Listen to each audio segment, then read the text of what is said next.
coming in now, Mrs. Oshoba is the director and principal of Kingsfold International Academy in Lagos. She's one of our discussants for the purpose of those who came in while she was not in yet. She's going to also get us through to some strategies as a school owner that other school owners could employ, so that we get our children back in class virtually, you know, get them back to the class and continue studies. Because like we said, we can't just see the end to this now. I can't tell you, we can't say in the next 2 months, in the next 3 months, so what will students be doing at home, and so on and so forth. We're going to listen to her. She's going to tell us a few things that other school teachers and school owners can adopt. And there's something Dr. Mena said that I'm particular about. She talked about collaboration, very key. And I find that in Nigeria, school owners don't seem to collaborate. You want me to tell you what I do, and then you employ that in your school, you deploy that in your school and all that. They don't want to hear that, which is which is so bad. So, Ms. Oshoba, you're welcome. You're welcome. Hello again. Yeah. Now, collaboration. I'll start with this collaboration issue. Yeah. From my experience so far, school owners in Nigeria is more about being competitive. I only started my school 6 years ago, and my experience was in UK, mainly in UK and in US as well. And I retired in UK as the principal of the school. So there are a lot of things I'm learning in the Nigerian sector, and there are a lot of things that are frightening for me. So when you talk about collaboration, you don't see anybody. It's more about competition. It's more about, hey, hang on, you have this experience. Why don't you come to my school and I'll spend and I'll pay this to you. So I'm finding that difficult. So I tend to be like a loner. Or with people who I know personally. For example, also, I'm sorry to say, I don't want to necessarily batter anybody, but I am a registered school in Lagos State, and all the memorandum that went around during the COVID-19 shutdown, do this, I never got any of the instructions. Never. Not one of them, even though I'm a registered school. So I'm finding that I have a friend, well, actually it's a parent who works in a school, and I'm friendly with her, and I'll say, have you got this? What is this? She was sending me so many things. So you're not getting from the government, and you're getting this. Now, when I started my school, with the experience that I brought in from England and US, we already had a platform of e-learning and, this collaborative learning and all that sort of things. So, which we introduced. We gave the children have laptops, but unfortunately, we don't let them take it home, because of internet safety and everything else. So while we're in school, we're comfortable. Now we have a network where we communicate with parents, where we tell parents the results and give children homework. Some parents will say, I'm busy, I don't have time. They never looked on it. So this time around, they've been forced to look on it. So we've given them work on that. And I do understand all this. Now, I wanted to go straight into this e-learning, vital learning, and that sort of thing. And then I was ready to go to a meeting with the parents the next day. I woke up the next day, there was a memorandum from the Lagos State government, which somebody sent to me, and I have to find out if it's true or not. Then it was true, because some schools are charging the full school fees. So say for a time you're supposed to spend 500,000. They're charging the whole school fees, which I didn't think was right. And so because of that, Lagos State government put a shut on it. Third term has not started. Third term has not started. It hasn't given me room to move forward. I'm being careful what I say to the parents. So I'm just saying to them, you know what, I want to do virtual learning, but I just want to reconsolidate everything we've learned and just ensure that the children are there and then moving them forward according to their needs. And because third term has not started, and Lagos State has said, I have a platform for you, which, as Mrs. Ovie has said, I'm a boarding school. I don't have day students. So I have children who live in Warri, who haven't been able to access the learning given by Lagos State. Yeah. Maybe one is not doing the same thing. Yeah. Now also, my curriculum is a bit diverse because I have children who were going to do the IGCSE and the checkpoint exams, although all that has been cancelled now. Yeah. But then WAEC is telling me on one hand, it was still in the news yesterday, we are still going on to WAEC. I know about assessment. IGCSE, the Cambridge board are using the assessment to give children grades. I know about it. I work on assessment. I've been looking at the assessment of last term. You know, what's the difference or whatever. But because in Nigeria, you still have to do exams. And also, Doctor, I'm sorry to, you said something and I picked up on it the last time when we spoke. You're talking about using assessment. I totally agree with you. That's how we're trained. That's how we work abroad. Yeah. But we have a big issue in Nigeria. They will not give correct assessments. They help children. So you don't get proper results. I have a child who joined me from another school, and I'm not going to name the school. And I said, where is the assessment?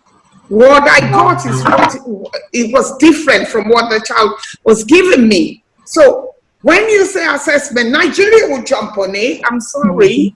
It seems I'm being blunt enough. But go ahead. how many of it is correct? I've worked in that environment. I'm tearing my hair out. I'm so sorry. So it's like, which way forward? I get what you mean. Now, sitting down here waiting for you for over an hour. I've been thinking, okay, is this virtual learning going to work? Maybe you're still thinking like a British citizen. Maybe you're still thinking correct, very well. Yeah. So, I understand. Damilola, welcome back. Yeah, do you understand what I'm saying? Thank you. I definitely understand. Okay, Mr. Damilola. Hello, are you hearing me now? Yes, we are hearing you. Yes, I can hear you, Ms. Akifenwa. Yes. So what you are saying is timely. And what I can say is this, that for our schools, they need to, like your own school you made mention about, you have system, a laptop for your students. But for other schools that cannot do that, we can also encourage them to also start the virtual learning. It will be something we'll do at interval so that they can learn. We are bringing experience from developed country now. They also started in a small measures, and that is why we can say we want to take their curriculum to teach our own children. So for us as school owners, we must encourage all of our school owners, like what Dr. Felix said. Many of our schools are mushroom schools. Thank you. Well, if I can come in at this point, Mrs. Oshoba. Yes, ma'am. I understand perfectly what you're saying, but you see, one thing I always say to people is, as long as I am positive-minded, I can get anything done. Okay. Even collaborate with the most ridiculous person. Because what I'll bring to the table for you will be so attractive that you cannot but go for it. Now, Yeah. one of the challenges that you're having and how you can solve that problem is, one question I have is, are you a member of NAPS? Ms. Ashoba, are you a member of NAPS? No, I'm not a member of NAPS. You need to be a Who's member going of to give me all NAPS. this information? Thank Thank you, Dr. Irere, for telling me. NAPS? Yeah, NAPS. Now you also apply the British curriculum, right? Yes. Yeah. You need to be a member of COBIS. Hobbies, yes. I know Yes. that. Then there's also a special group for the Christian schools, the International Christian Schools Association. That's another Okay. group to join. Then Thank you. you need to be on LinkedIn. Your school needs to be on all the social media networks. Then you need to put up your profile on LinkedIn Okay. and become visible. You need to make your school very visible. Yeah. Now, because you're in Lagos State and you're strictly boarding, one of the things that some of the private schools are doing with Yeah. distant learning is to send work home by emails. Yeah. Send work home by emails. I was talking about engaging staff and engaging parents. You have to engage your staff first before you engage your Yes. parents. You need Yeah. to know if your staff is on board with you. You Yeah. need to train your staff. Yeah. Yeah. Which I And do. I think Mr. Femi did a lot, spoke a Yeah. lot about that and how to get the training and how some platforms that Yeah. are free. Talked about the free platforms that we can get our staff trained on. And there are, for instance, we talked about slashing, if you're going to slash fees. And then some of the schools are actually, the government is actually working hard on placing a fee freeze to freeze most of what the schools are charging right now so that there's no increase. And I agree with that because some of the high fee paying schools are taking advantage, undue advantage. Yes, ma'am. I Now, totally what they do not expect that will happen is the cross migration. Some of their parents are losing their jobs. Yeah. And they'll be looking for low fee paying schools right now. That will give them the same That thing. will give them The same value. at least same value, if not same value, average value. Right. Because Well, everybody knows that yeah, things are not going to average go back to normal. Yeah. That is why they have introduced, some of the schools have actually slashed their fees. They reduced their fees by 25-30%. Now, Yeah. some of them are providing food. Yeah. They are planning on providing food. Like I said, your teachers, you need to take care of your teachers. You need to make sure that they are tested, they are encouraged to go for the testing, and that you are taking care of them now. You're providing for their physical needs now. Making sure that they avoid large gatherings where they are going to collect free packages and all that. Work with the organizations and say, look, I have staff in different places and I need to make sure that they are well taken care of. How do I do that? If I cannot, if they cannot go to, I don't want them to go to those centers so that they don't get infected. Yeah. Okay, can I work with you in terms of sending them to a location where they can get these things ahead of when the larger group comes out? You have to start thinking of health and safety of your staff now, and then communicating with them. Now, in terms of collaboration, I know what you're talking about, but you still need to make that move. One of the things I normally do and tell school owners to do, when you go for trainings, there are a lot of virtual trainings going on now. There are a lot of webinars going on now. WhatsApp discussions going on now. Get on as many as possible. I think Mr. Kifenwa said that he has a WhatsApp group of school owners and all. Get on those kind of groups. When you go on LinkedIn, connect with as many of these groups and of these networks on social media. Get involved. When you are involved, when you get involved, you don't jump right in. You begin to study the ground.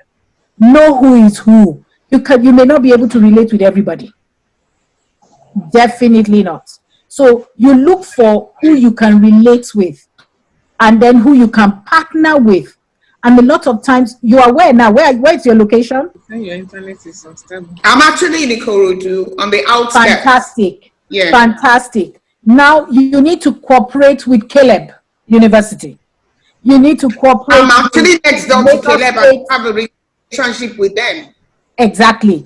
But you need to you need to collaborate with Lagos State Tech and Tech. I think they have a Yes. Ikorodu They campus. have just before me. I'm in between Caleb and There's what's this it called? Baptist The school. Polytechnic. Yes. Mhm. There's also this Baptist private school in Ikorodu. I can't remember what the name is. There's I also know, St. yes, Louis in Ikorodu. St. Louis. Yeah. I know. There's a St. Louis in Ikorodu. I think it's a girls' school. It's an all-girls school. Yes, it's an all-girls school. It's been there. It's all boarding. So you look for those. Are you kind talking about the one in Ijebu? Is it in Ijebu now? It used to be in Ikorodu. No, I think it's. Is it it's a Catholic private school? Yes. It's a Catholic private Right? school. No, it's in Ijebu. It's in I think it's Itele or something Yes. like that. I think so. I think so. Oh, okay. Oh, Yeah. all right. The person gave me because my sister wanted to place her daughter there. My niece Yeah. was supposed to go to that school, and she kept telling me Okay. somewhere. I said I haven't heard Ma'am, about that. I really like what you're saying. Okay, because for example, I came back to Nigeria just 6 years ago. And Yeah. you know, talking about, I can see you're somebody that knows Ikorodu you know that site very well. But you know, in the village I'm in, which is called Adamo, that's the village that other school, that's Anglican school. Yeah. Oh God, the name's just gone out of my head. Same The school here. that there was kidnapping Okay. some time Yes, ago. yes, I think you can- yes. I know the Anglican school. I actually went there. I went there, you know, to collaborate and everything. This is me coming in new. And honestly, I can't even repeat on the platform some of the things the principal It's said not to me. everybody, and you just leave them. It's not everybody. And that's why I left it. And funny enough, I don't want to go back into that now. When they kidnapped the children and everything, I saw what they did. That was a bit wrong, but let's just leave that. But I'm just trying to tell you, those are the things I come against. There are other private schools in Ikorodu, but instead they come to you and they just look at it and you really want to collaborate with them.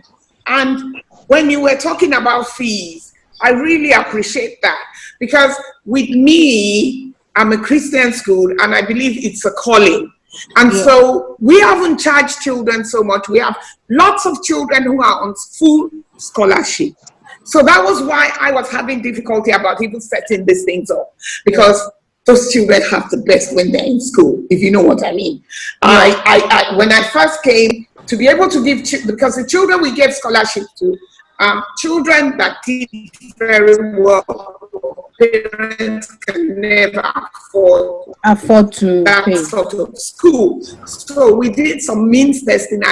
And when I got some homes, imagine, I've only just come back about 6 months, and I went to some place and I'm like, wow, is there this place in Lagos? So those are the sort of children we have. And so I'm always protecting them. And so even those that are paying, there's not much they're paying compared to those big schools. So when I come online and say I want to do virtual, please just give me a tiny bit so that at least I can sustain my teachers, because I still have them. You know, today my main thing about that I've been doing mainly today, apart from this conference, is sorting out their salary. you know, that I should give them something. You understand? Yes. So all that is, we've set out those, you know, because one of the things I want us to realize is that, yes, big private schools might be able to get away with this virtual learning, with everything, but because it's not part of the infrastructure in Nigeria, it's really hard to get it going. Yes, I had already started. I've given them first 2 weeks work on the internet, you know, go and access it and everything. And now I just wanted something where I'll see you and be able to communicate. And remember, I have small classes and there are children that we all know personally. So you want to make sure that your personal touch is still getting to them. For example, I'm an inclusive school. I have a child who is autistic. Yeah. How do you relate with that child if he cannot see? So, his parents are ready to pay the whole school fees, and I'm saying no. But those are the sort of things, because this inclusive school is not common. Nobody will take him. Okay, so these are all the things that I'm just juggling. You know, I have the experience, I know what to do, but it's how do I do it? And the financial constraint is there, as you know, madam. You know, all these things the government provides for us out there. You know, you know exactly. Children have had iPads since nursery.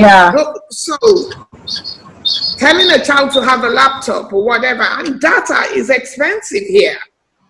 Well, if I can come in there, I said something about collaborating with IT companies to donate. Working with parents to donate. So you find out that where, for instance, the autistic child, definitely education is going to be completely different. But one thing I know about special needs children, I've worked with a few of them in the past, is that they love working with technology. Yes, you're right. A lot of them can learn virtually, and he is fine actually. But it's training the parents to schedule their time. We talked about training parents as well. So one of the things that you're going to be offering your parents is free training, collaborating with people like Femi to help you train parents virtually on how to schedule the time of study for their children and how to help their children to study. But secondly, one of the things we need to do again is to train parents parents and students on time management, self-management, time management. Those are things that schools do not teach. And we need to train them. We need to talk to them on how to choose wisely, what to do first. You know, for instance, how many schools know that teaching math in the afternoon can never work? Exactly. I do. Exactly. Because of your even English literature is difficult. Cannot be taught in the afternoon. But you have the sciences that can be taught in the afternoon because they are practical. Yeah. You know, so those are the kind of things that virtual learning needs to also take into cognizance in Nigeria. Now, like we said, engage your teachers first. Fees are not coming in. How many of you are willing to stay with us? We might have to pay you on instrumental basis. How many of you are willing to work with us? Give me ideas of solution and way forward on this. Give them something to work on right now. Yeah, that's what will school look like in post-pandemic classroom. Post-pandemic classroom. What would you like to see in your post-pandemic classroom? How convenient will it be for you to use a face mask to teach? How do you actually? Sorry, ma'am. Yes. I'm a boarding school. How do I get these children? Exactly. Do you separate the children? Social distancing. How do you do that in a boarding school? First of all, make sure your staff is tested. Yeah, you Yeah. said You that get earlier on. tested. Yeah. Let your staff get tested. Yeah. Update your health records Yeah. of all staff Yeah. members, not teaching and non-teaching, Non-teaching. yourself, and then post it gladly and repeat this students. test on a continuous basis. And the Because students somebody also. can go That would be when we, ma'am, When we sorry, come that back. would be what you're saying now, Post-pandemic. because, Post-pandemic. sorry, Post-pandemic. yeah, Yeah. because as of now, they don't have enough testing. So sorry. They don't have enough testing. Testing sectors. Yeah. They don't have enough testing centers and everything. Yeah. And even now, it's like education. You know, I had to have my accountant in my house today to sign checks. And I was saying to him, no, you have to have gloves on. You have to do that. You have to do what's it called? Internet banking. Exactly. And I said, where is your face mask? Exactly. You know, so all that, because even like with me, as I told Mrs.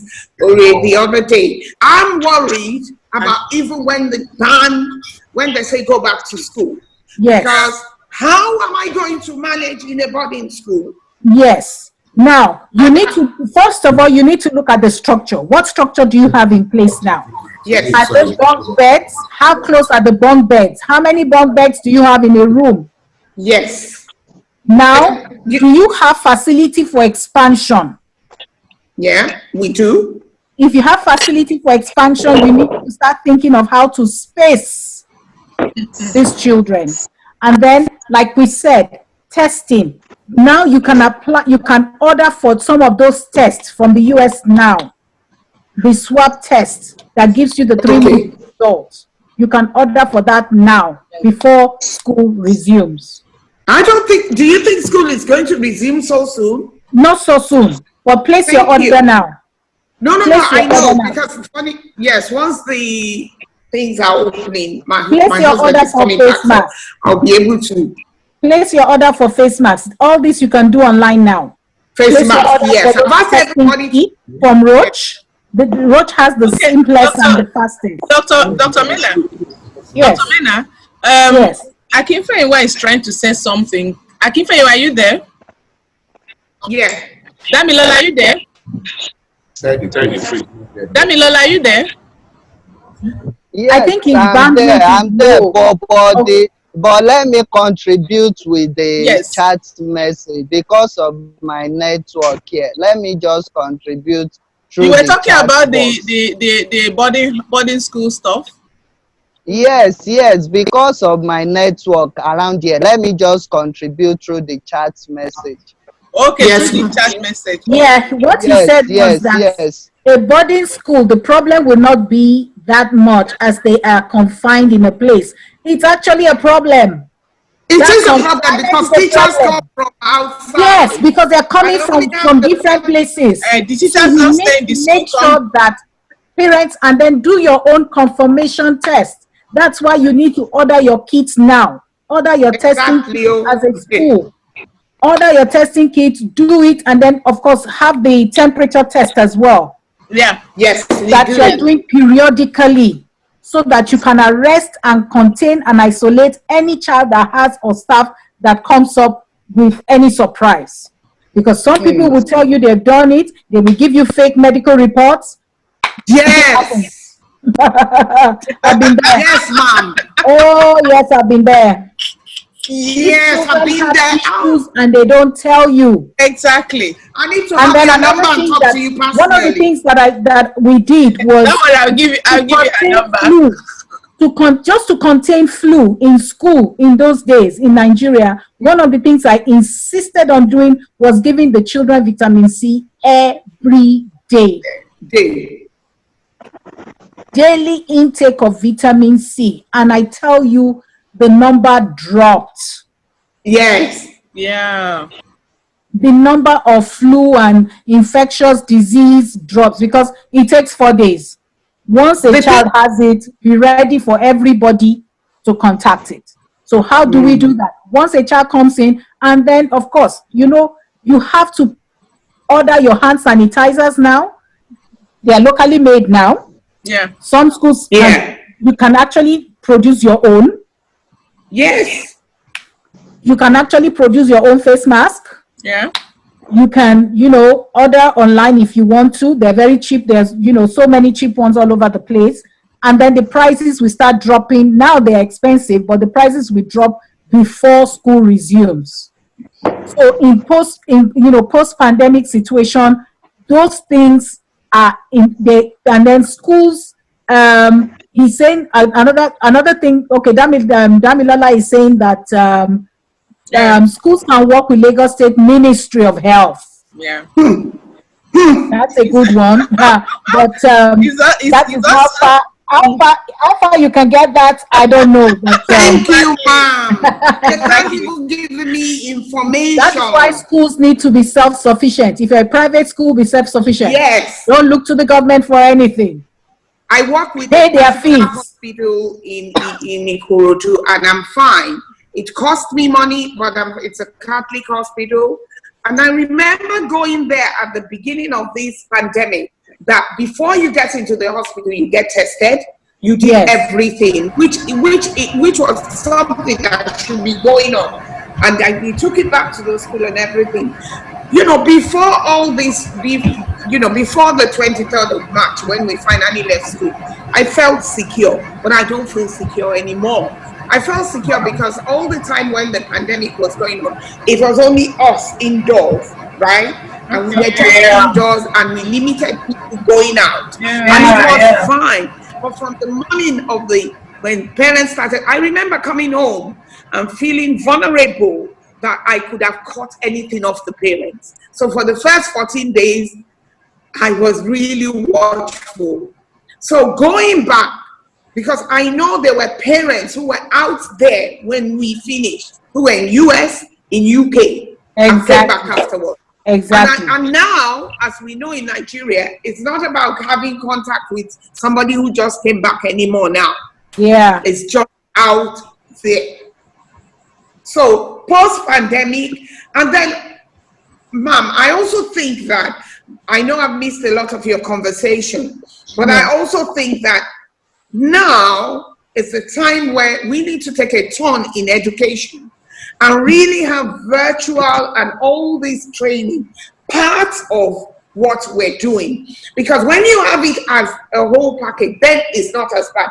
Don't get me wrong, US, UK, the United Emirates, they've had their own problem issues with this virtual, at the beginning, because at the beginning, because even though they had it, it wasn't on a massive scale like this. Yeah. So if they have their own problems at the beginning, we don't have it at all.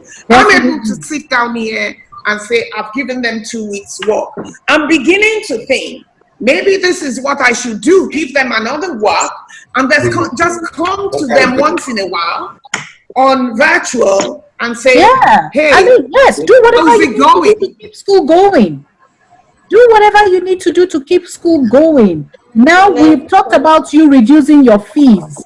We've talked about you working with your staff. We also talked about reducing the number of hours and number of days. Number of working hours, number of days. And then at the moment, I'm not charging any fees. All I'm saying is that because you want to be part of it, just be about 20. You understand? We're not looking at school fees at all. As many as are willing to pay. What I'm going to suggest is, as many as are willing to pay, let them pay. Why? You need to keep your staff. Exactly. Yes, that's what I'm doing. Are you going to pay salaries? But I think the reason why the government put the freeze is for those IP-paying schools who went and increased. School fees. For example, now I've just told them this has nothing to pay this amount, and I've paid luckily I have a bit flow over from the past time, so I've been able to pay my staff a bit today, but I've, in between meetings, I've been with them and telling them also that, listen, you see what's going on, I can't pay full, but I'll pay this amount now, and let's back to the drawing board towards the Are end your again. staff, one And see, question I have thankfully, is, I paid for math. good. Yes, ma'am. Are your staff in-house? Do they come and do you have quarters for them? Do you have staff quarters? We have a percentage that have quarters indoors, and we have another percentage that are out. It's the ones that are out that you should be really concerned about. The ones that are indoor, you can definitely, they will, once they get there, they come in and you do the first test. That's why you need to have the self-testing kit. Yeah. You need to have that self-testing kit so that the testing can go on a regular basis.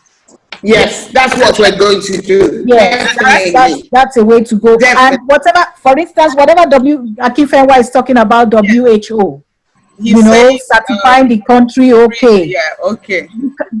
Right now, unfortunately, the credibility of the WHO is also hanging. Yes, ma'am. Is hanging. So you can't depend on the information that comes from them. They are part of the people that put us in this situation that we are. They did not let the country know on time that China was having problems. 6 days. 6 days was enough to ground the whole world. So we can't depend on the WHO. So virtual learning is something that you really need to look into. Develop your staff on virtual learning now. Yes, they are already being trained because, like I was telling Mrs. Ove that we also have this Zoom and we meet every day, and we've had training and everything because I brought them together. And this is not a holiday. We really need to still work from the corners of our bedrooms and things like that. And so that's what we've been doing. So we've now translated that out to the parents. And now I'm beginning to get a bit of feedback from the parents because seriously, I've given them work for the first 2 weeks. So I could be looking at the third week, and that's why we're targeting now. But depending on whoever. What I would even suggest is that yes, ma'am, you have work for a whole month ahead. Yeah, that's what we're going to do. Like we said, train your parents on how to schedule learning hours for the children, and they must include short breaks. Yes, short breaks, and so that when you even come back to school, because you're boarding, you may also be looking into that. You need to look at pandemic classroom. What will your post-pandemic classroom look like? What is it looking like now?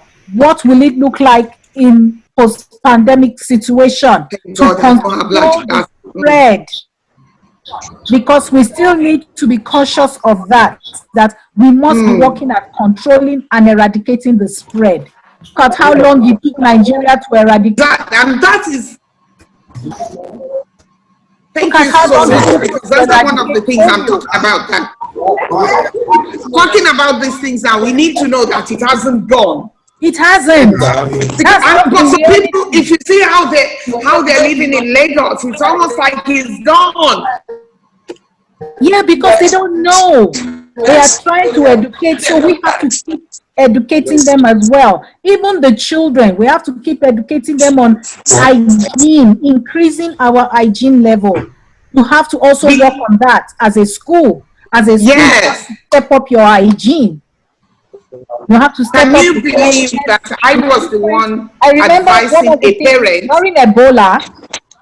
Remember during Ebola, one of the things that we did during Ebola was to wipe the grounds and mop the floors like every hour and surface. Okay, I wasn't here then. Antibacterial wipes. We were using antibacterial wipes to wipe surfaces in the classroom. So I scheduled I had a cleaning schedule for the day. Like we said, reduce the number of hours your staff are working, and then post-pandemic, have a cleaning schedule for the day.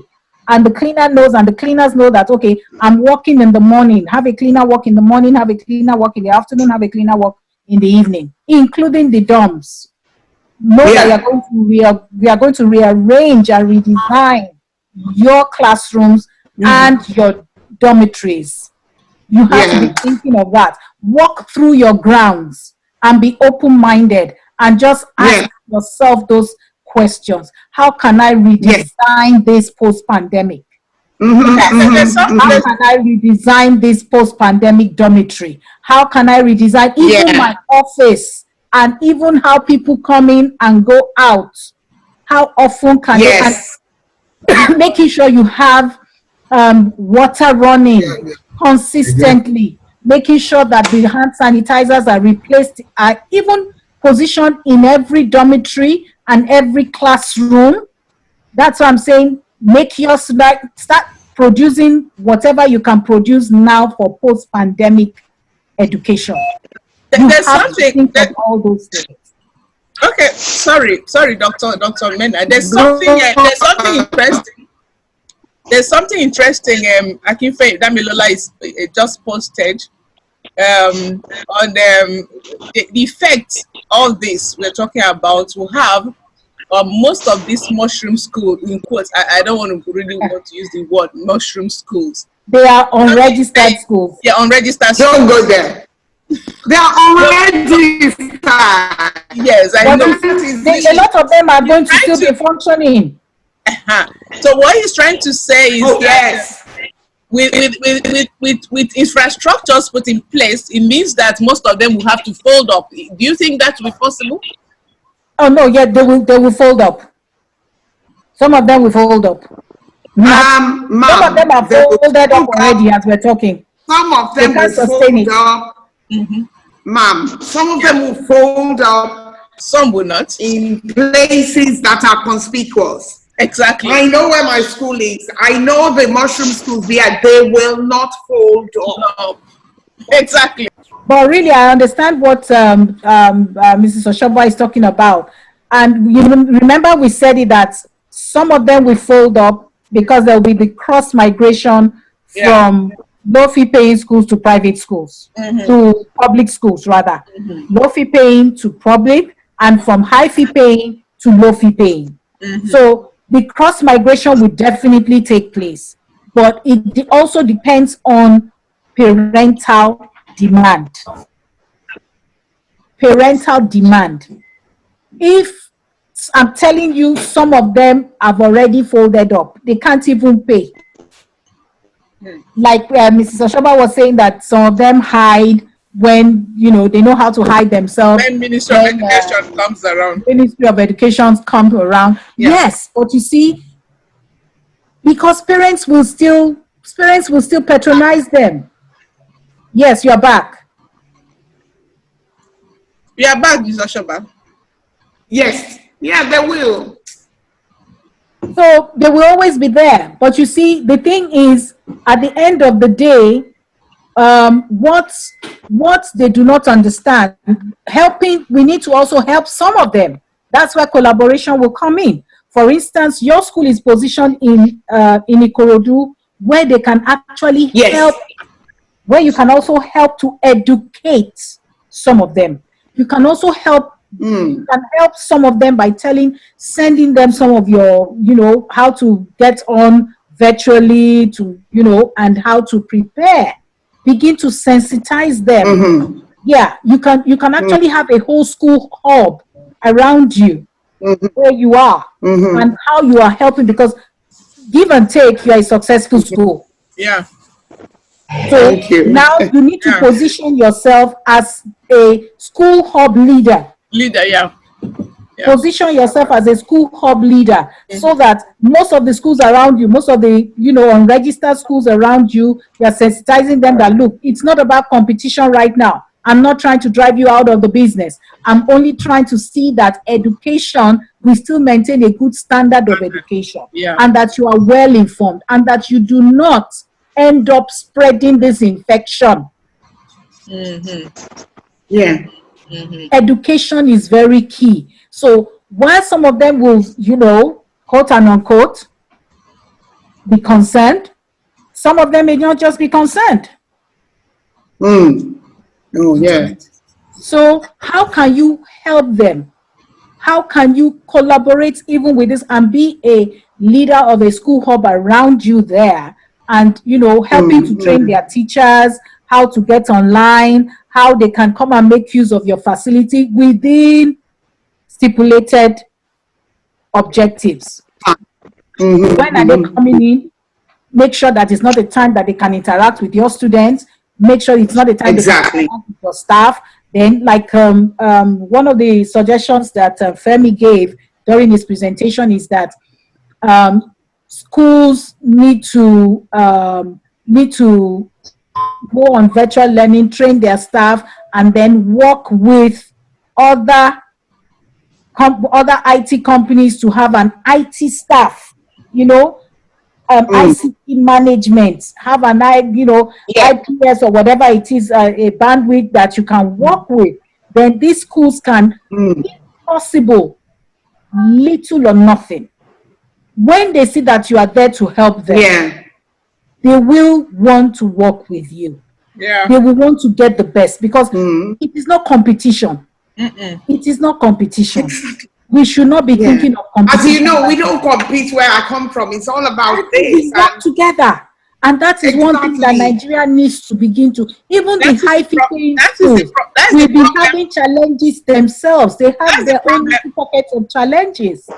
That's the problem. That's the problem we are having. Nobody has exclusive knowledge of how to solve challenges. You've given me some wonderful ideas, and and I'm just like, okay, but it's nice to have this sort of discussion, because I can see those things that I feel validated, because I've done a lot of things right.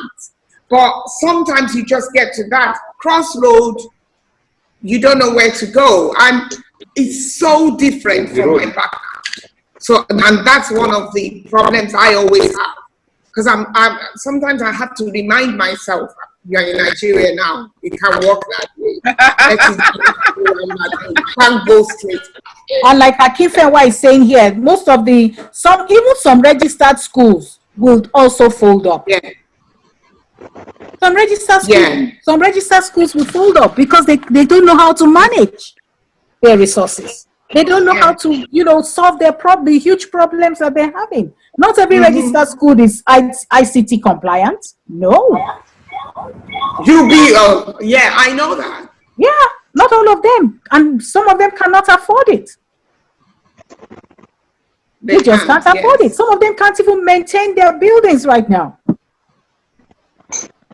So there will be this cross migration, and but before the cross migration, you need to position your school in such a way that you can also accommodate virtual learning for some students, because some students will discover that they learn better virtually, or because of the cost of bringing them back to school. Like maybe the person from Warri now might be looking at it that the cost of bringing my child back to school, is it possible for him to remain a registered student but online? Yeah, you are totally right, because one of the parents, and that's one thing I'm thinking about, one of the parents said to me, my child is not coming back to school until I know this COVID-19 has gone completely in Nigeria. So don't think of them coming back. How much are we paying for the tax? That is, if you want to be honest with ourselves, and if you want to see that you've had communication with your parents, that's the sort of communication I'm having now. Because a lot of my children are from Warri, Abuja. Some of them are just like, look, it may just be better to just continue online. You have to make that available. We talked of homeschooling. That homeschooling is going to be widespread.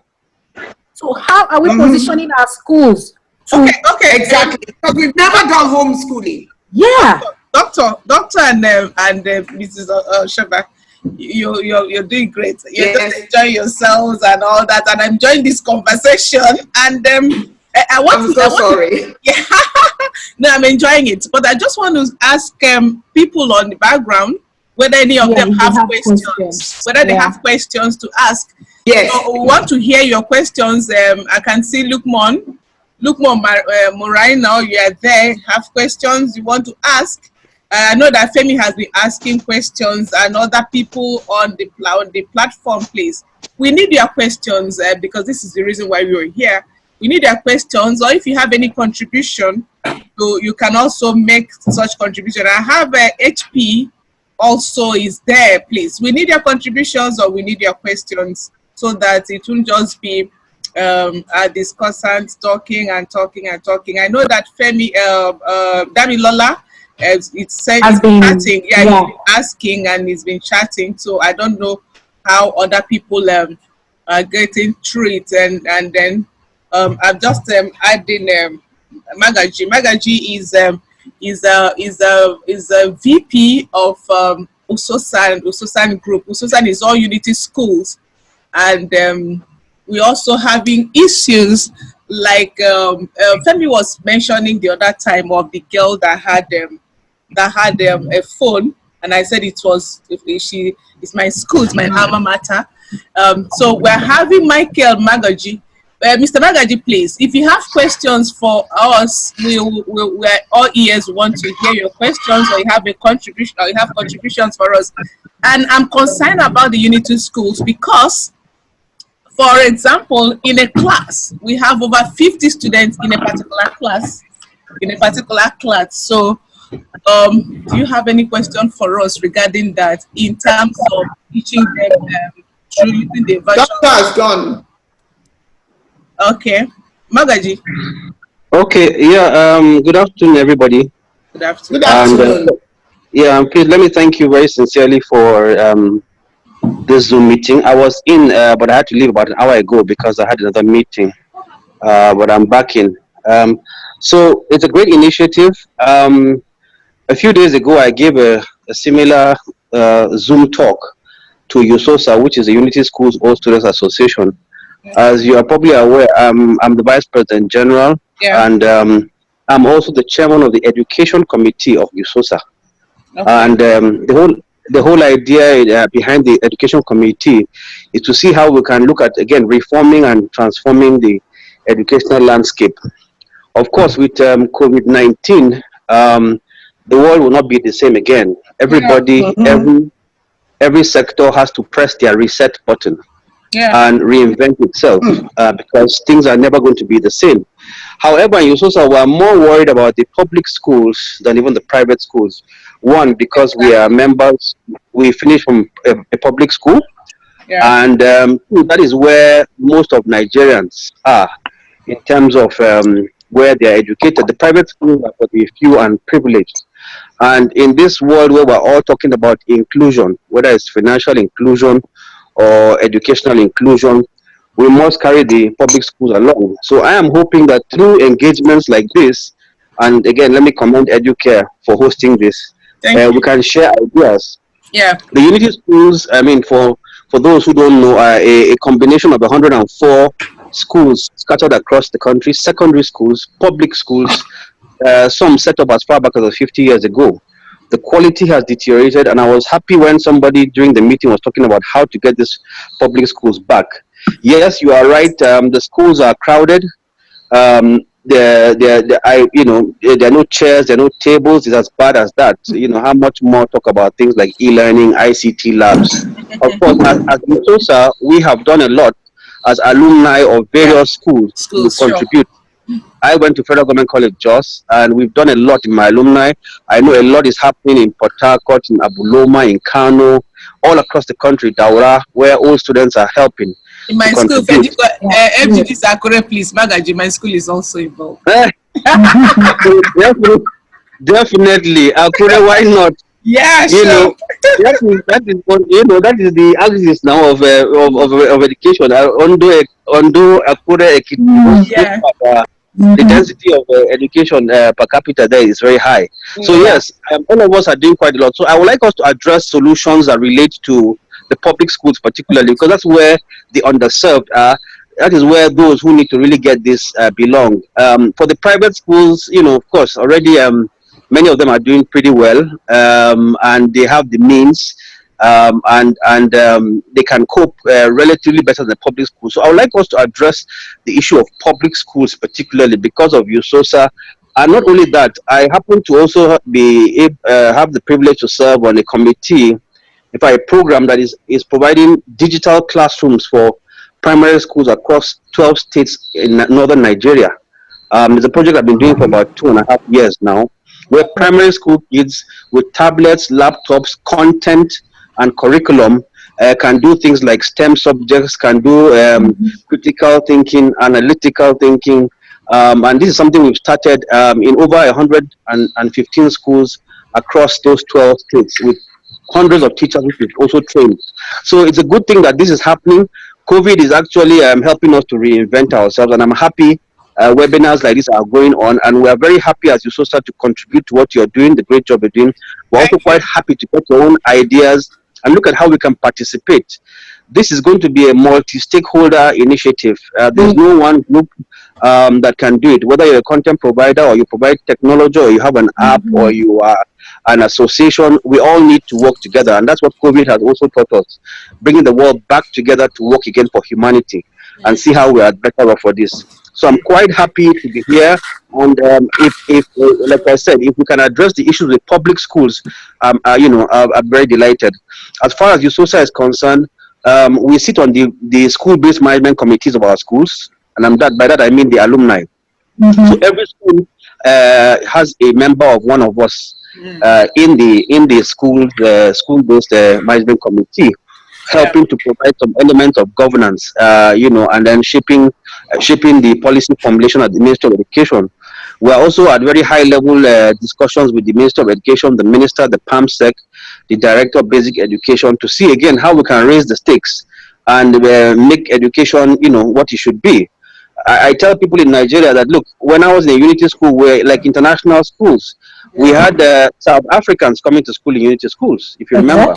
We had Zimbabweans. We had, but Nigeria's foreign policy was tilted towards even supporting people in those regimes. We had international teachers, Russians, French, Indian, Filipino.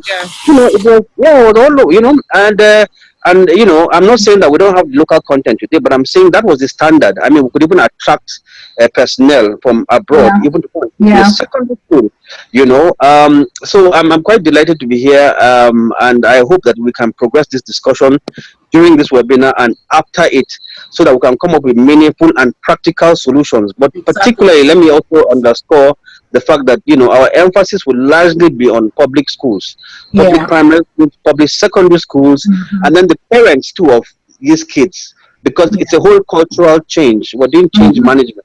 So parents must key in, the PTA must key in, the teachers must be reskilled, they must be upskilled, they must be retooled. What about the union of teachers across the country? Over 750,000 members. Are they ready for the digital age? What can we do to prepare them? What about the Teachers Registration Council? Can we also upskill? What about the National Teachers Institute in Kaduna that trains teachers? What can we do to help them modify their curriculum to bring out better teachers? What about the various colleges of education across Nigeria, federal and state? What is the role we are going to play in all this? Before those kids come out of college of education, are they already digital savvy? Are they ICT savvy? How are we going to skill? So it's a huge thing, and that's why I said it's going to require a lot of combined effort. But all of us are doing our own bit, and I'm very glad and honored to be here. And I'll be quite happy to take on your own comments too, your own questions, and then see how we can rub minds to move this forward. Thank you for the opportunity. Thank you.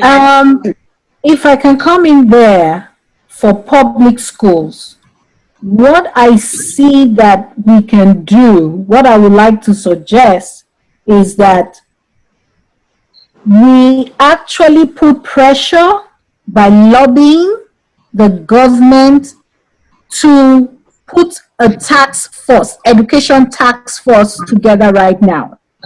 Yes. And do webinars like this, organize webinars like this, not within the education department alone. Get the senior staff members of the education department of each state on that webinar. Get the alumni of those, get the principals of the unity schools on that webinar. Get head teachers of all the public schools on that. In fact, it will be principal and vice principal. If you have admin and academic, get them on board on that webinar. Get all the get the executive arm of every PTA on that webinar. And they will now form the task force as to how to upgrade training for teachers, get the Department of Technology, Information Technology on that task force. Then get members of the top corporate ICT companies on that webinar. In fact, one of the things that came to me when you were one idea that came to me when you were talking is that anything tax exempt, corporate social responsibility of every company always looks for what can we contribute that will give us tax exempt, that will give us that tax exemption, that will reduce our taxes. So if every of the ICT companies, the top ones in particular, and some of the, for instance, we talked about engaging Mr. What's his name now? Mr. Undubisi Ekekwe. Okay, yeah. Mr. Undubisi Ekekwe from World Bank. He's on the International Advisory Board, and they are on a project right now called Step B project, working with universities of technologies on how to train and equip their staff. Now, Unity Schools should be included in that project because it's a $450 million project that other levels of education in Nigeria, public sector, can leverage on. We need to leverage on such a project. So at the end of the day, you have this task force working right now, and even the local government. I know the local governments are the ones in charge of the primary schools. How a lot needs to do. You need to also work with them, you know. And then when they know when these companies know that they are working, their contribution will give them tax exemption. That is the word to use, tax exemption. It has always worked anywhere in the world. The banks can also get involved. Everybody is chipping in. So that task force is going to be a large one, but it's going to be a very unique one that has people who are willing to put in their bits for little or nothing. Mm-hmm. Absolutely. Very right. You're very right. To help the public sector at all levels, not just the Unity Schools, even the universities. Right now, universities are doing pocket trainings for their senior members. And I'm like, are you guys kidding me? You need to do a whole wide range. Do a, have a schedule ready for both senior is finishing, the middle managers, then the low staff, and everybody is on board. So this is where government, we need to put that pressure. So as many of you that can get to the Ministry of Education, the Minister of Education, he or she needs to be thinking of a task for post-COVID, post-pandemic task force on education. Yeah. And they need to be working now. They need to start working now. For instance, the classroom furniture will change. It has to change. Because of the social distancing. Because we need to think about social distancing. Okay. Yeah. Some of the Unity Schools can produce their own face mask. They can produce their own hand sanitizers. They need to step up cleanliness. They need to work on cleanliness, hygiene, step up the hygiene of their schools. How can we need to be very innovative as to working with chemists, with those that are chemists right now. The chemists need to start thinking, how can we be self-sufficient in producing a lot of these things and not importing? That will help specifically for the education sector. And not, we need to say to ourselves that, okay, standardized tests, how can we downplay the importance of standardized tests? It is not the true test of any child or any individual's intelligence. How can we, in fact, right now in the US, Australia, UK, even China, they've cut out standardized, they've cancelled it for now. It's interesting. Because the trauma of this pandemic in some of those countries is high. Yeah. And it's going to be high also in Nigeria.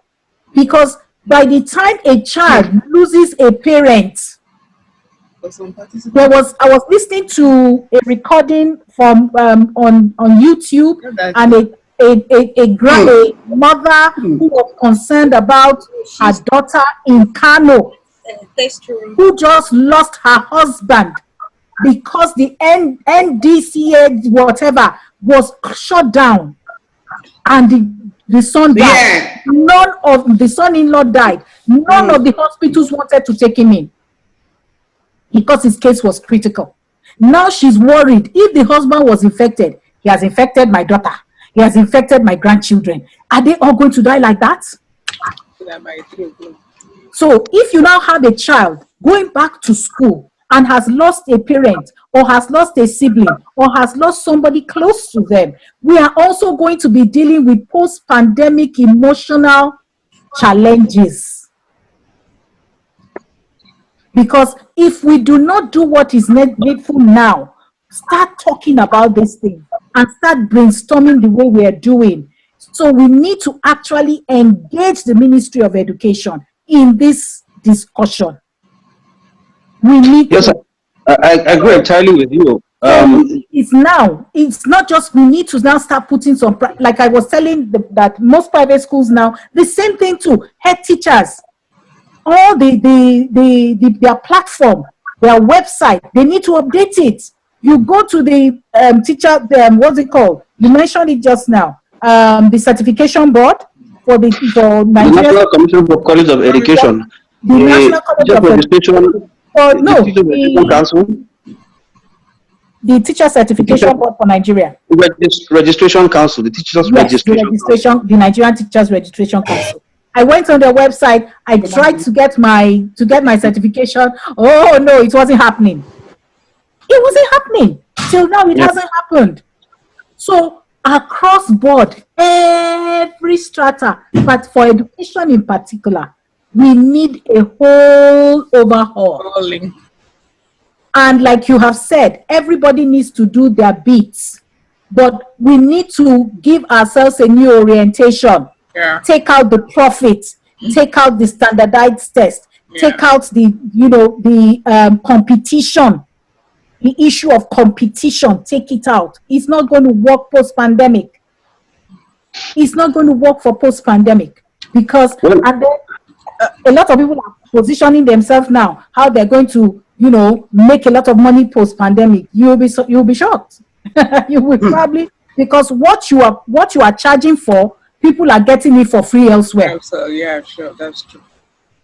Okay, Google has opened. Femi was telling us Google has opened up for free for a number of hours. Zoom is free right now. You can get this meeting going on Zoom consistently. So it's how to engage. So now the question is, how can we engage the Ministry of Education to put up a post-pandemic education task force together? Okay. Thank you, Dr. Mena. Thank you, Mrs. Ashoba. Mr. Michael, thank you for coming up again. And Femi, we've actually spent a lot of time here. And I just want to read some of the suggestions Damilola made where Michael was talking, was asking some questions and making some remarks. He said that he appreciates the alumnus of Unity Schools, and then that we should be able to have a central hub. We should be able to have a central hub for the schools that will host all public schools. This is one of the suggestions he's making, that will host all public schools in a particular area, as it may be more expensive for parents to key in this kind of project. So that is one of his suggestions. And he's also saying that each local government should be able to come up with a list of primary schools in their local government areas, and then allow private technology company, private IT companies to come around to train their like the staff. Well, those who may also have. It has to be virtually, not for now. They have to do it virtually. Virtually, yes. That's why he was suggesting that they have a central hub, so that people that cannot afford it can join. And then he said the teachers will key in, and they will be able to also take, what he said, that when you train these teachers, they should be able to take the message back home, back to their schools, so that they can practice it, just like training the trainer and all that. These are the suggestions he made. It's chatted because of network and all that. So I want to can I respond to that? Yeah, you can respond to that, Michael. But it's going to be very short because we just have about 7 minutes to go. Okay. No, that's fine. It's going to be a quick response. I mean, yes, we have to, and we have already started engaging the Federal Ministry of Education, like I said. And part of that, of course, will involve also the Presidential Task Force, because contrary to what a lot of people think, COVID is not just a health issue.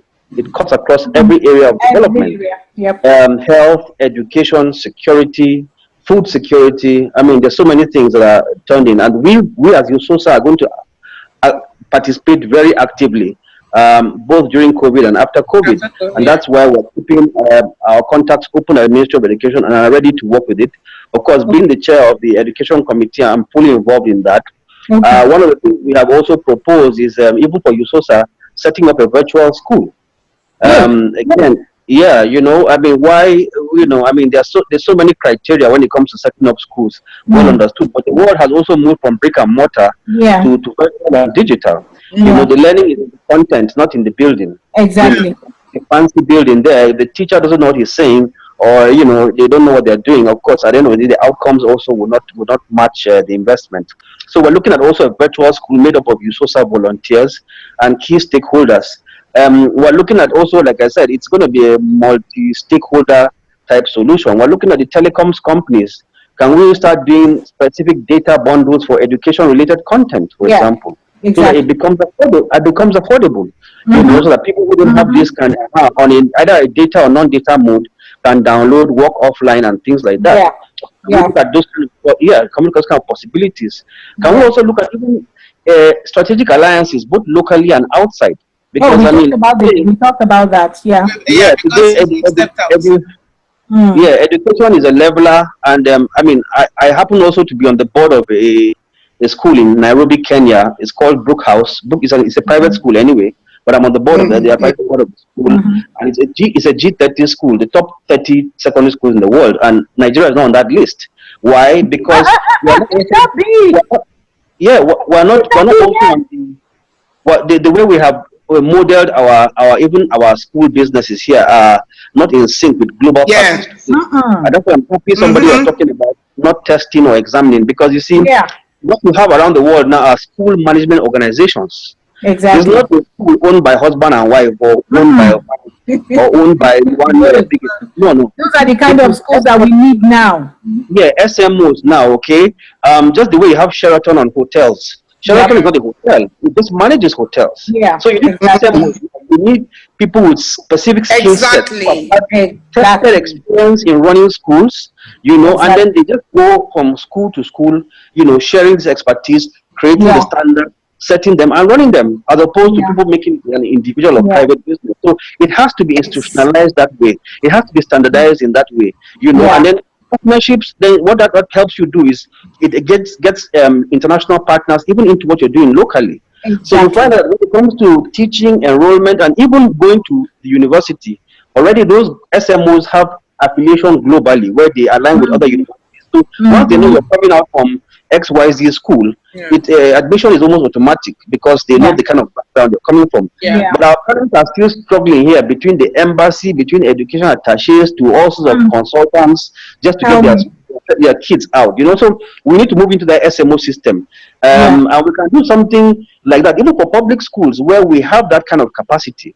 And then the schools can also share in that kind of capacity. Even if the SMOs are not running it, let there be an alliance where they can give input also. So engagement is key, but it's a huge task because we have to also be able to convince the policy makers that this is the reality of the change today in the educational sphere, and it's a good opportunity to rethink it.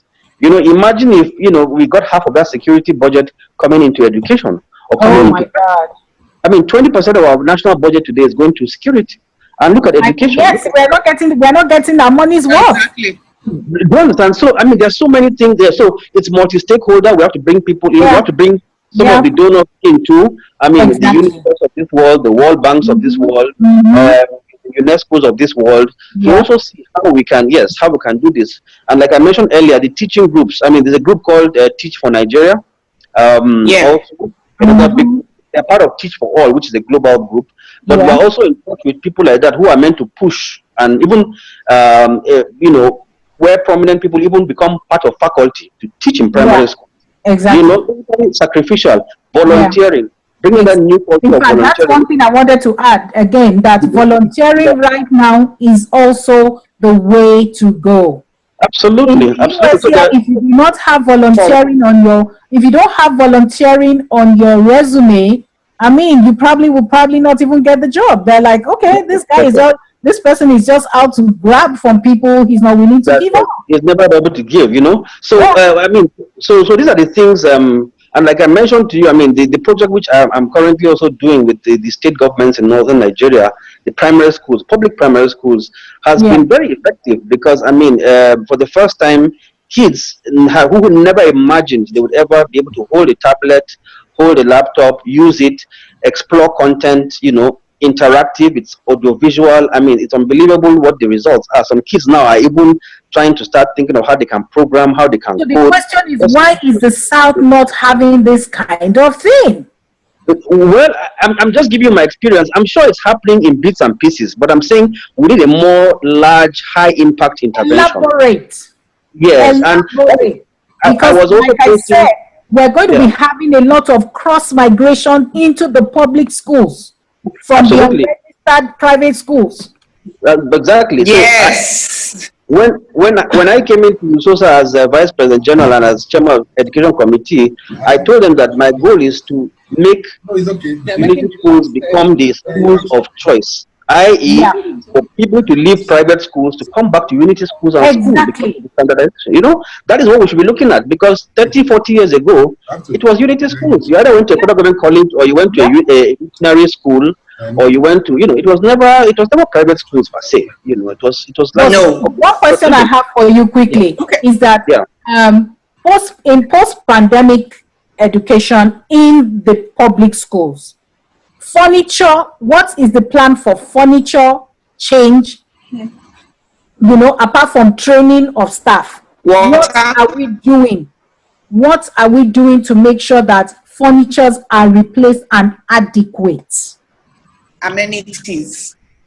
And general and all the amenities, the environment, and the amenities, the hygiene, all that they need to upgrade their water, the provision of water. Because I know World Bank also has a project on water. Yeah, I tell you what, for example, Doctor, in USOSA, we partnered with an NGO that came to do to provide water and sanitation tools for all our schools, in all the 104 schools. Yeah, an NGO, a local NGO, by the way, not even a foreign NGO. They came and did it again, and that's why I'm saying it's a tax exempt thing. It's a corporate social responsibility that will give them tax exempt in their business. Absolutely. So we need to then their donor agency, the donor agency they are working with, will need to see what they have done on ground. Absolutely. Not get money for the sake of pocketing it and going to build a house. No, we need to begin to change the orientation of people and take some of those houses, sell them off, and plunge them back into the education system. Yeah. Well, in terms of Michael, in terms of furniture, like she said, she asked, I know that most of us are also providing that to our schools. Right? For example, in my school, a different set will come together. They provide furniture, they provide tables, they provide laboratory equipment, they provide tables for the dining, for the classrooms, and for all the probably the ICT halls and all that. So in terms of furniture provision, yes, that we are doing. We are doing. Yes, yes. It cuts across the whole groups. We are all doing that. Absolutely. It's just my problem with the federal schools is that I'm not seeing much of the government presence. For me, it's like they have left everything to the old boys and girls. That is what I see playing out. I'm not seeing much of the government presence now. Michael, if you did that, what you say, what the project you held in the north, and you have this for the northern schools, well, we've not seen it in the south, and I'm not sure if it was a government project, or you got some NGOs to do it, or you did it yourself and all that. So that's okay. Let me explain that. For the northern project, it was the Kukah Center. The Kukah Center is a center driven by Bishop Matthew Hassan Kukah. Yes, he did that. I'm on the advisory board of that center. I'm also a consultant with them. So I led that program, so to speak. So it was not purely a government thing. No, it was not. It was largely an NGO. Is there anything USOSA is doing to involve government in all this? Are we doing? We're not doing enough to involve government. Is this organization? In fact, the question is this organization in the south? Yeah, it's all over the country. No, you mean the Kukah or the SOSA? Which one are you asking? SOSA. It's all over the country. It's global, not just in the north or south. It's a global association. Global association. Yes, it's global. Is there a way you can challenge your southern and western colleagues? Mm-hmm. Yeah, it's on the platform. Every region is challenged. Every region is working, is functioning. We are all functioning. It's just well, the way we're operating for now is different regions or different schools. They do their stuff in their different areas. It's not been a global thing that USOSA coming up to say, okay, we are taking up the south this year, and next year we are taking up the north or the west or the east and all that. So every group in different regions are doing their best to their schools, to their alma mater. That's how we've been operating. Operating. Yeah. So what I'm trying to ask, because that means that on the performance of such an organization in the south has been ineffective. No. It's very effective. In the south, we also have a lot of activities. No, it's. In the south. How effective has it been? Oh, very effective. Very effective. What have they done? Oh, we've done a lot of restructuring. We've done a lot of infrastructures, we've done a lot of, yes, in the schools. Yes, in the schools. Okay. Some schools have built more what's it called? More classrooms. Boreholes. Even teacher quarters, halls, and all that. No, it will be very functional. It will be very functional. Okay. But I'm just asking him on this particular project he mentioned that he's working on. Yeah, and how can the southern chapter leverage on it? Yeah. Where is it? Michael is gone out. I think one of the things that comes across to me with Mr. Mogaji speaking and you speaking is that you people went to schools like a federal government college, college, that sort of thing. Yes. And it is you people, in those days, the government had a quota for the school. Where is that quota gone? That is the question. Left them. So it's like the government is not involved in education anymore. These social schools, most of them are federal government college of the old, what you call federal government college. Yes. And for example, Queen's College And we've seen, I know Queen's College is in Lagos. Yeah. A lot of things that are happening there are from old students. Yeah. What is the quota? Even if it's 1 naira, whatever. That is the what quota of the government? And that's exactly what is going down in state school. Exactly. That's what I'm saying. It's like the government has actually left these things for us to do. That's what I was trying to tell Michael. It is because I have been for 4 years I was the president of my association, so I know what we did. I know the questions we asked the school management of the government involvement, and you know it's not a cheap project for all. It can never be. Government has to be 100% involved, which is not.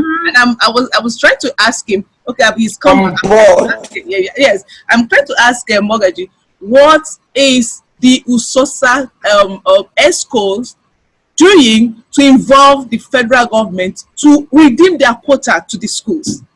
Because that is where I have my own issue. That's a major challenge. Yes. Why would they not redeem their quota? Why would they not do what they're supposed to do? Why leave these things for us to handle?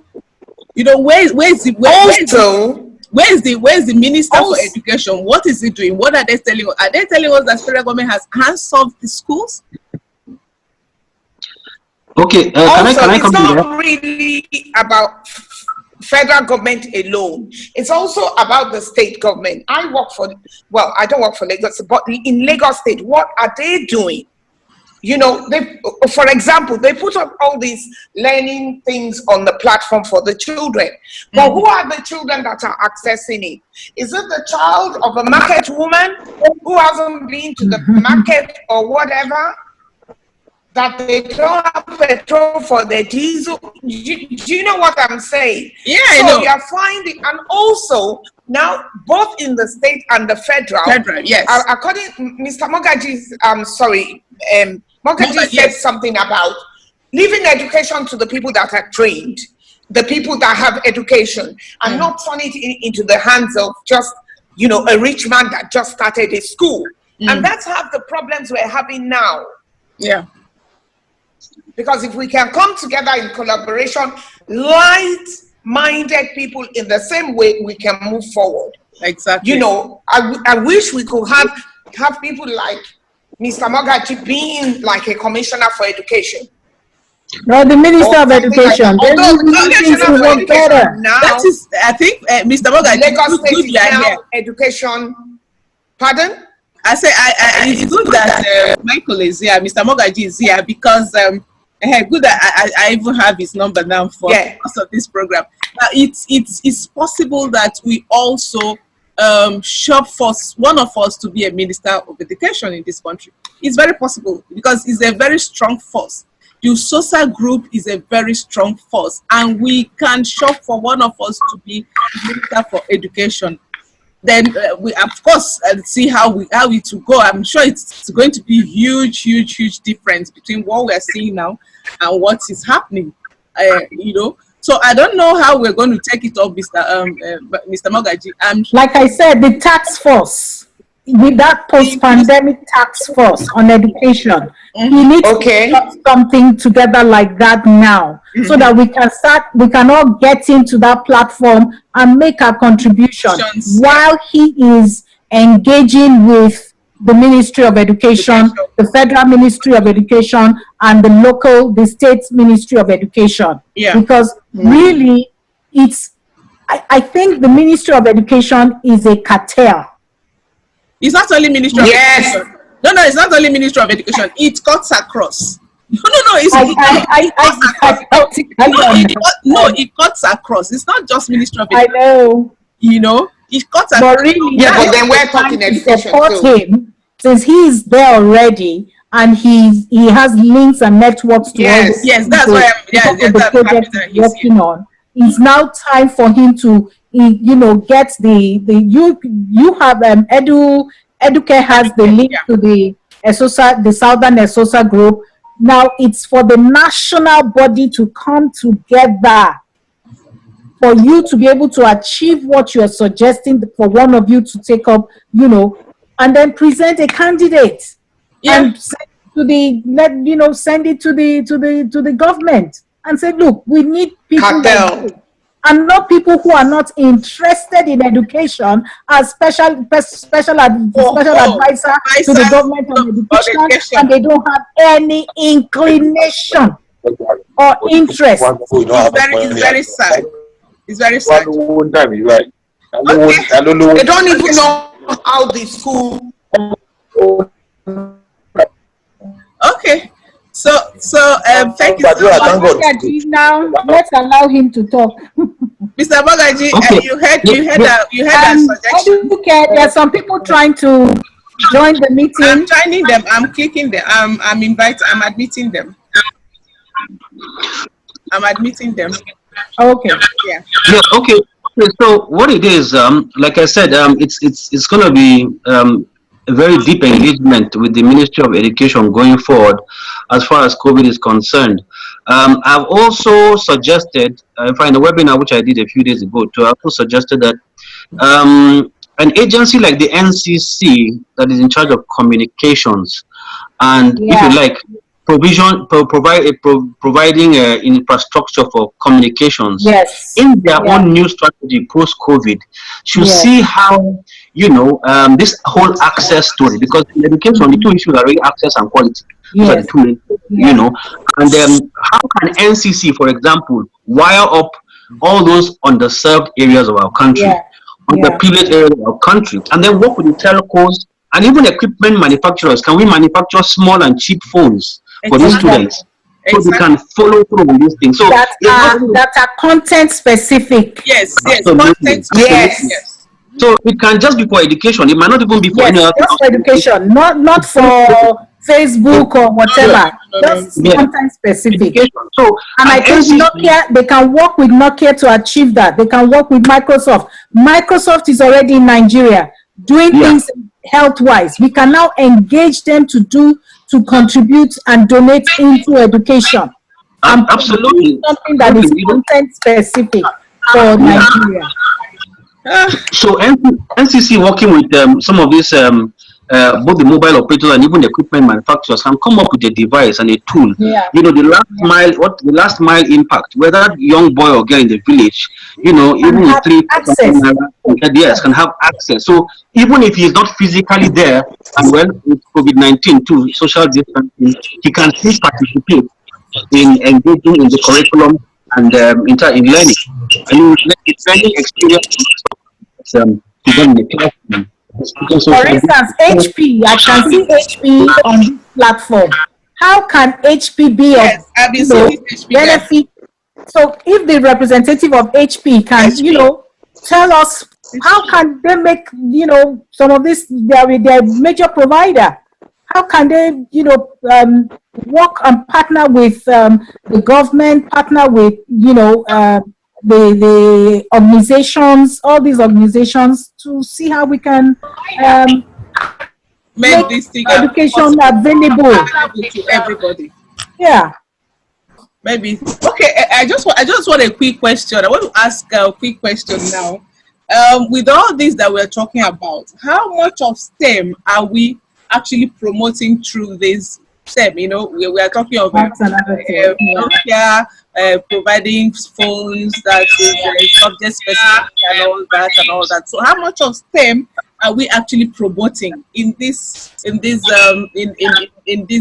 education and learning as at now and then post pandemic? I don't know if Mrs. Oshoba. Well, for me actually, like Akif or someone here. No, is it Lickman? Okay, Lickman is saying that Lickman's contribution is that he's asking that, making sure that are we recording, and how are we going to get the information of all that we're discussing right now out in the public? No, we are. It's being recorded. It's being recorded, and then we're going to put out something out there in terms of like an article or something. Yes, we are recording. To make it available for people, because right now we're in the age of artificial intelligence. Yeah. Where being online, if your business or your education or your government is not visible online, we are getting nowhere. And we know we're taking baby steps in this area.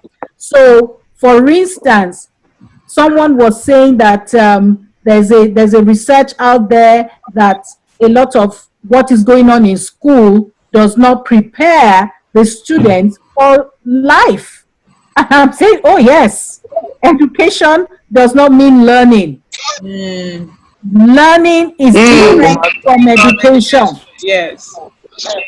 We need to start thinking in that area, how to begin to orient our children, to begin to train our teachers, even from kindergarten, from the nursery section. In other words, computer education must be compulsory. You do not, in fact, right now, I mean, for a long time now, most schools, including the public schools, are training their teachers to be ICT compliant. It's been too long talking about this. It's time to act. For instance, the association, the NAPS, made it one of the requirements, employment requirements. You must be ICT compliant. But we have not gone beyond emailing. Now we need to take the next step to become virtual intelligence. Intelligence, yeah. We have to become virtual intelligent.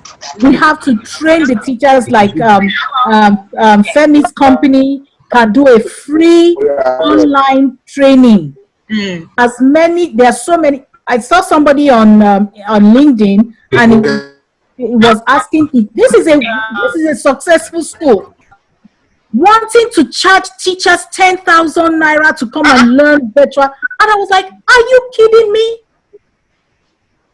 Seriously? A teacher that is found out not being able to put food on his table for his children right now, and so because you want the teacher to pick up a job, and they should, instead of you to offer it as free, you are a successful school, what are you giving back? So I would say that's what they're giving back. I would say right now is to take the next step. The next step is to ensure that every teacher and every learner. I will tell you one interesting thing. There was a day I went to a business center because I couldn't, it was a holiday. No, it wasn't holiday. Somehow I couldn't get to work and I needed to use, and electricity was a challenge. My generator packed up. So I was like, okay, next thing, business center. Boom. I got into the business center. This was before I left Nigeria. I got into the business center and voila, who did I see? Students in uniform from public schools. Doing assignments. They left the school and they came to the business center. They came to play game. They were not on doing any assignments. Yes. So you think most of these students are not ICT compliant? They are. And like Magaji suggested, is to get one of these telecoms company, phone producing company, to get those things, content specific phone. For all levels of students, and make it affordable. Exactly, make it affordable. That is it. Make it affordable. Make it affordable. The pepper seller, the plumber, the bricklayer can afford for their children. And be able to use it, and then make it a little bit fun. Put a bit of fun with. I talked about games. Games.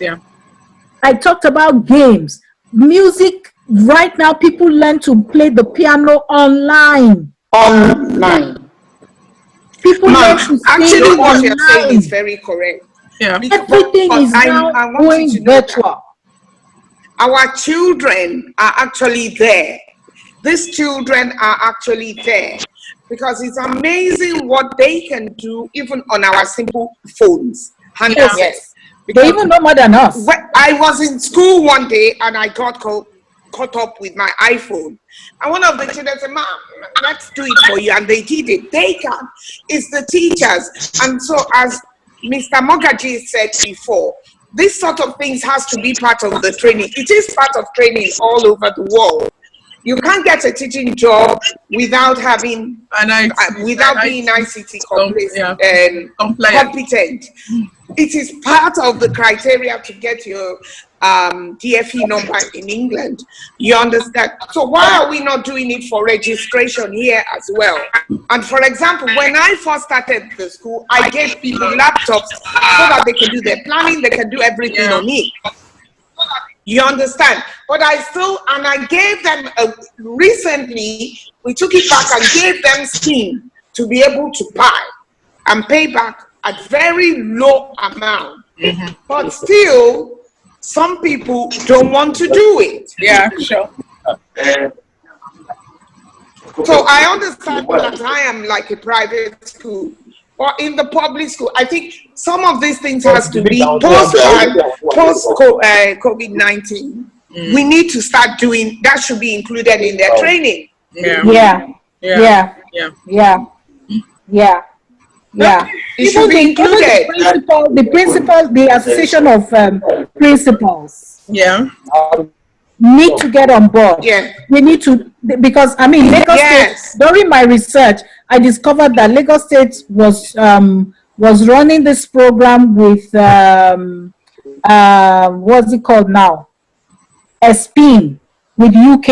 Okay, it's called the ESPIN program. Now the ESPIN program has stopped. It has been halted because they were diverting the funds. How many minutes? They could not provide reports for and a lot of the researches they were doing was incorrect. It was incorrect. That's the problem. We have a total when they were training, when they were training the head teachers, you have over 5,000 head teachers of primary schools, and you trained only 60.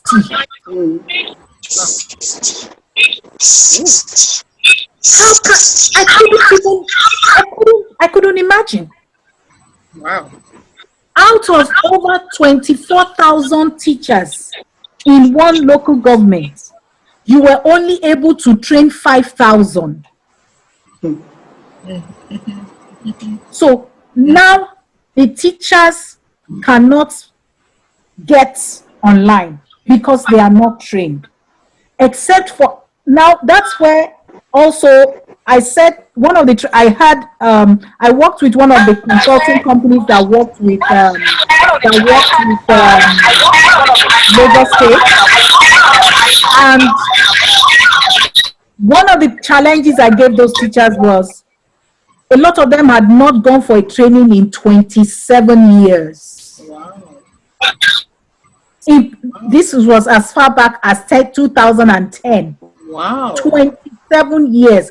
That was their first time they were going for professional development training. Wow. So that's another thing that we must be putting pressure and lobbying the government. Yes.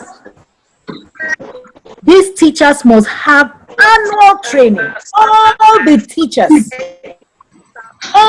teachers must be trained. It's not just, and then of course you know what happens in Nigeria. It is, if you are not in good terms with the principal, or you are not in good terms with the head teacher, you will not go for training. Yeah.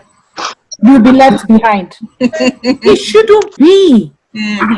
Then if you want to update and upgrade the education, compulsory training once a year is not too much to ask. It's not too much to ask. That's why even the unity schools, the training of teachers is so important. And I said to them, you also must get involved in self-development. Develop yourself. Invest in yourself. Don't invest in building a house first, please. All the talk of if you're 50 and you don't have a house is trash. It's trash. You must get that out of your system. What you have, what your success in life does not depend on what you are able to acquire materially. We need to change our orientation in Nigeria. On the houses. Success does not mean acquisition of property.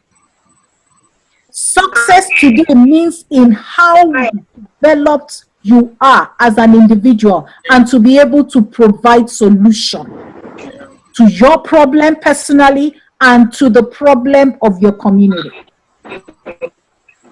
What are you giving back to the community? Whether you like it or not, community has invested in you one way or the other. What are you giving back?